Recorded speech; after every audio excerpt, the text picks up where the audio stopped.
Sério. Desculpa, Duda, é que eu não posso perder essa oportunidade, cara. O Fernando Praz, grande goleiro do Ceará, fez história no Palmeiras, fez categoria de base do Grêmio.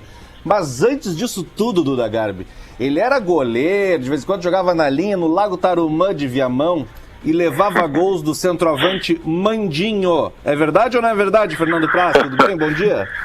Tudo jóia, bom dia. Faz tempo, viu? Essa história o centroavante Mandinho está entre nós. Fala aí, centroavante. E aí, Fernando Praz, como é que tamo? Crescemos na vida, né? Tu mais que eu, né, cara? Tudo jóia? Tudo bem, cara? Tudo bem, meu. Pô, o Fernando Praz que envia a mão pros amigos, pra galera lá de Viamão, era o Nonô, né? E aí ele é um amigo que a gente tinha aí na infância. Vi ele muito tempo depois aí no aeroporto da vida e tal. Disse que me apresentei pra ele, né? Porque a gente era amigo quando eu tinha o quê? 7 anos, ele devia ter 9, 10 e... Foi a primeira vez que eu comi pão de queijo, foi na casa do Nonô, tá? Só pro pessoal entender. Muito bom. Ô Praz, tu tá com 42 anos e o Adams tá com quantos anos? Não, eu tô com menos, então era menos. Eu tô com 38, 4 anos de diferença. Pô, ô Praz, tu tomava gol do Não, ele jogava na linha. O Diverio fez errado. Ele jogava na linha e jogava bem. Pô, pelo amor de Deus. Fernando Praz, como é que foi jogar 9 horas da manhã ontem? Conta pra gente. Cara, foi bem estranho. Além de jogar 9 horas, né? Foi no campo, no mini estádio do CT, né? Que o Ceará tem. E o local que a gente treina, né? E sem torcida, né? Então, cara, a sensação que tinha era de um treino mesmo, né? Sim, aí não tem muito o ambiente do futebol. Até agora, tu já tinha jogado sem torcida, foi a primeira vez. Como é que foi assim? A gente tava discutindo isso em relação ao Flamengo, por ser um clube de massa. Tu jogou em inúmeros clubes de massa, né? Vasco, Palmeiras, Grêmio. A falta da torcida, e próprio Ceará, pelo amor de Deus. A falta da torcida, tu acha que pode influenciar, vai vir a influenciar grandes times? É bem diferente, né, cara? Apesar que o Campeonato Brasileiro, eu não sei como é que vai estar até lá também, né? Pode haver um desequilíbrio no caso de, vamos dizer, no primeiro turno, alguns jogos serem realizados sem públicos e no segundo turno com público, né? Então, isso pode ter uma influência, né? Mas acho que perde não perdem só os clubes de grandes torcidas, né? Acho que perde todo mundo, até o espetáculo também fica bem diferente. Eu já tinha jogado sem torcida várias vezes, pelo Curitiba, pelo Vasco, pelo Palmeiras, aqui pelo Ceará minha estreia foi sem torcida e o último jogo antes da parada foi sem torcida também, né? Mas é uma coisa bem diferente, porque esse foi às 9 horas, né? A gente teve que acordar às 6 horas da manhã para estar no CT às 6h40, né, para tomar um café da manhã, e aí 11 horas tinha acabado o jogo já, né?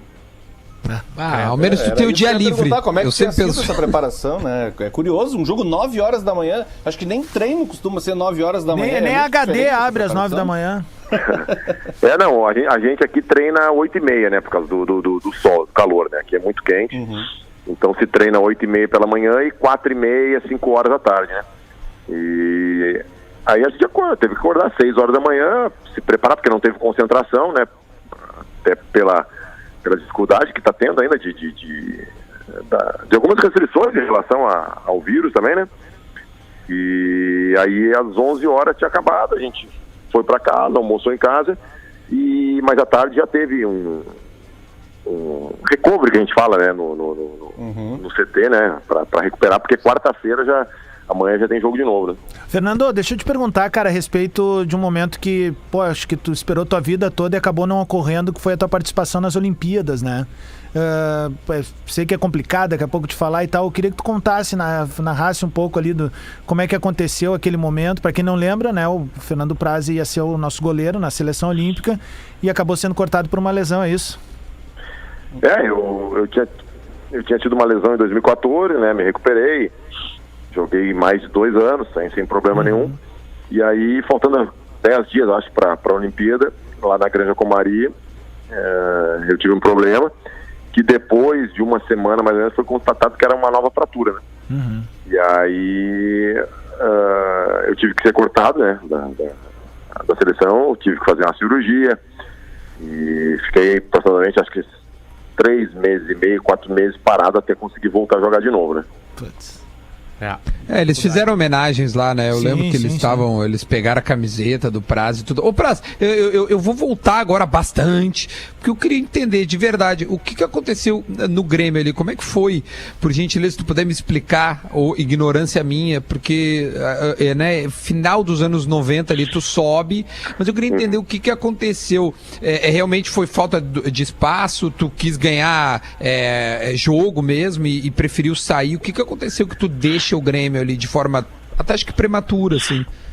Não, é falta de espaço mesmo, né? Naquela época o Grêmio tinha os 3 goleiros do profissional muito bem definidos, né? Que era o Darley, o Murilo e o Silvio, né? E aí o quarto goleiro sempre era o menino da base, né? E eu fui o quarto goleiro em 99, né? E aí em 2000 tava subindo o Eduardo Martins, que é um ano mais novo que eu, para ocupar esse espaço de quarto goleiro. E eu fui emprestado, né? O seu Verade na época me chamou, falou que estava subindo o outro menino do Júnior, que ele ocuparia a vaga de quarto goleiro. E eu fui emprestado. Daí fui emprestado para Francana, joguei 6 meses, depois fui para Vila Nova, joguei 1 ano e meio, fui campeão goiano e fui para Curitiba. Aí no Curitiba 2002, né? Eu fiz um bom campeonato e o meu contrato com o Grêmio acabava no começo de 2003. E aí sim eu optei por ficar no Curitiba, né, onde eu era titular, a primeira divisão do Campeonato Brasileiro, né, campeão paranaense. Eu preferi do que ficar no Grêmio, lá de repente como quarto goleiro, né, na ocasião, ou terceiro goleiro. Mas foi mais por falta de espaço mesmo, porque o Grêmio tinha grandes goleiros na época, né.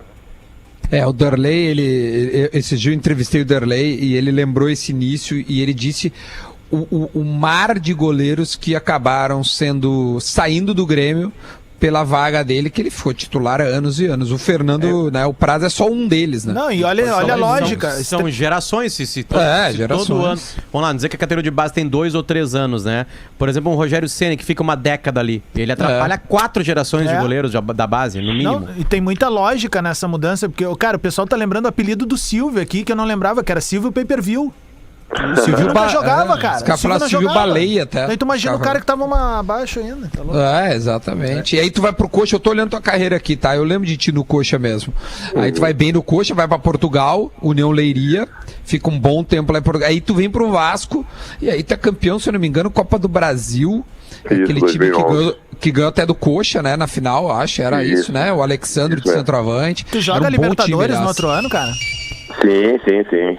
Bacana. Aquele jogo fatídico. Pois isso, o jogo do Diego Souza, não é isso? Daí tu vai pro Palmeiras, bom, aí no Palmeiras tu é campeão brasileiro, Copa do Brasil, aí tem... Posso falar dessa época aí? Fez gol do título? Claro, fez gol do título. Faz gol do título, né? Fala, Potter, claro. Não, a emoção é dupla, mas assim, a minha pergunta, porque eu gosto das rivalidades que se formam em grupos de futebol na época. E aparentemente, pelo menos pra quem era um espectador como a gente, existia uma rivalidade dos grupos do Palmeiras do grupo do Palmeiras contra o grupo do Santos. Existia mesmo, era uma coisa muito focada em alguns jogadores. Qual que era a treta entre vocês ali? Ou era uma coisa só na hora do gramado? Não, existia, até porque aquele ano, 2015, se a gente voltar um pouquinho, a final do Campeonato Paulista, foram 2 jogos, o primeiro no Allianz, em que a gente ganhou de 1-0 e ainda perdeu um pênalti, e o segundo que a gente perdeu na Vila, e aí foi para os pênaltis e a gente perdeu a decisão nos pênaltis. E a Copa do Brasil foi ao contrário, o primeiro jogo foi na Vila, eles perderam um pênalti também e ganharam de 1-0. E nós vencemos em casa por 2-1 e fomos campeões dos pênaltis, né? Então já vinha uma rivalidade e também o Santos, eu podia dizer, era um time bem, vamos dizer, irreverente, né? Porque tinha ali alguns jogadores. É o jogo da careta, Praça. O jogo da careta, claro. Eles gostavam de uma polêmica, né? O Gabigol, o Ricardo Oliveira, então tinha o Bruno Henrique também, né? Tinham jogadores. E aí, o Lucas Lima, né? E como a gente tinha decidido um Campeonato Paulista e 2 times do mesmo estado, né? Em 2 finais no mesmo ano, já era uma rivalidade muito grande. E aí a imprensa também trabalhou muito em cima disso, né? Potencializou essa rivalidade. Mas eu acho que se criou muito por causa disso. Em 2016, se não me engano, teve outra decisão por pênaltis contra o Santos também, no Campeonato Paulista de novo. Ô Praz, a gente tava falando aqui no primeiro bloco sobre essa volta do futebol agora, porque aqui no Rio Grande do Sul vai voltar na semana que vem, a princípio, né? A gente tá batendo hoje, não sei se é hoje ou amanhã, exatos 4 meses que a gente tá sem futebol aqui, e a gente tava falando sobre como cada jogador, né, se sente depois desse... Porque obviamente com uma lesão o cara fica muito tempo parado, mas esses 4 meses, quase 4 meses parado aí, como é que fica a cabeça do jogador, cara? Como é que vocês lidaram com isso? Porque vocês, até um momento, vocês não sabiam quando voltava a jogar, né? Não, a gente saiu primeiro com uma parada de 15 dias, que se tornou 30, que depois se tornaram 60, 90, né? E a gente voltou a treinar, acho que aqui no Ceará, com 3 meses de parada, né? E agora jogava com praticamente 4 meses, né? É bem complicado, né, cara? Porque a nossa rotina é muito corrida, né? A gente não para em casa, a gente não tem final de semana ou um descanso semanal, que nem até a lei diz que tem que ter um descanso semanal. Isso aí é ficção, né? A gente passa de janeiro, né? Dia 5, 6 de janeiro, quando a gente se apresenta, até o fim do Campeonato Brasileiro, sem praticamente folga. Uma outra tabela aí que comporta, de repente, um jogo no sábado, e tu tem um domingo de folga se não tiver jogo no meio de semana. Então tu tem uma mudança de rotina muito drástica. Nós somos uma profissão que a gente não pode, a partir de uma liberação, começar a exercer do dia para a noite, né? Tem toda uma preparação física, técnica, né? Então essas incertezas, elas afetam muito mais, né? O teu planejamento de treino, enfim, tem um reflexo muito grande na nossa profissão, né? Sim. Ô, Praz, a gente tem visto muito... Pô, tu tá com 42 anos, cara, e bons goleiros em atividade com idades mais elevadas, porque a gente considerava algum tempo atrás, tá? O que tu acha que acredita isso, cara? É um novo momento da fisiologia no esporte também? Vocês estão se cuidando mais? Vocês são uma geração que são muito mais profissionais do que boleiros. Como é que tu vê isso, cara? Eu acho que é multifatorial, né? Não tem uma coisa só, não é só a consciência do jogador, porque... a gente vê jogadores que, se fosse só a consciência do jogador, ou se fosse natural, ou se fosse só tecnologia, todo mundo chegaria, né? Uhum.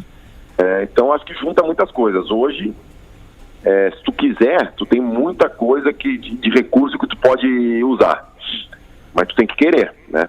Uhum. Tu tem que querer em termos de vontade, né? De disciplina, e querer também de ter uma carreira. Tem gente que de repente não quer jogar tanto tempo, né? Uhum. E a gente não pode também crucificar. Mas se tu for ver, cara, o treinamento esportivo, e eu peguei essas 2 fases. Quando eu estava na base, vou dar um exemplo. Treino físico, correr 45 minutos. Eu corria 45 minutos naquele Cooper, naquele trotezinho com jogadores de linha. Sim. E aí foi se ver que o goleiro não precisava correr 45 minutos, né? E aí se tirou o goleiro. E aí depois foi se ver que o próprio jogador não precisava correr, porque era um raciocínio meio... Na época era lógico, né? Hoje não é. Cada tempo no futebol tem 45 minutos, então tu tem que ter 45 minutos. Só que na realidade se sabe hoje que tu não corre 45 minutos. Tu corre 10 minutos, tu trota 20, tu caminha tantos, tu para tantos, tu corre em alta velocidade tantos minutos, em baixa velocidade tantos minutos. Então, dentro do jogo, é muito simplista tu dizer que o cara corre 45 minutos, né? Então, e os caras foram percebendo isso, e foram fazendo o quê? Foram fracionando o treino. Em vez de correr 45, aí se passou a correr 2 de 20, depois 3 de 12, depois começou aqueles tiros de 1000, que eram 5 voltas, 2 voltas e meia em volta de uma pista olímpica. E aí começou nesse fracionamento. E aí depois começou a se fracionar os grupos. Se fazia esse trabalho dos tiros de 1000, de 1 quilômetro, só que com grupos e tempos diferenciados, porque cada atleta precisava de um estímulo diferente. Se botasse todo mundo no mesmo grupo, de repente para um cara ia ser um treino extremamente desgastante, e para outro não ia ser um treino que ia surtir efeito. Então começou a se fracionar os grupos. Uhum. E hoje, cara, é individual. Cada um faz o seu treino. Cada um tem o seu GPS que marca velocidade, distância, tempo, intensidade. Então se fracionou muito. E o goleiro foi o que mais mudou. Se tu pegar os treinos de goleiro de 15, 20 anos atrás, era uma loucura. Tu ia fazer um trabalho de força, tu tinha que dar 300 saltos no campo. E como é que tu ia calcular com esses 300 salários se tu atingiu o objetivo do trabalho. Hoje, tu vai pra academia, tem os aparelhos lá, tudo computadorizado, que tu faz o exercício, ele te dá a carga, a velocidade e o número de repetições que tu precisa fazer e o resultado que tu teve. E sem ter impacto e desgaste de articulação nenhuma. Por isso que o cara consegue jogar até mais tempo, né? E naquela época o goleiro não... É espetacular a explicação. Naquela época, né, Praz, acho que tu até pegou essa mudança mesmo durante a tua carreira, o início também dos treinos do goleiro com os pés, né?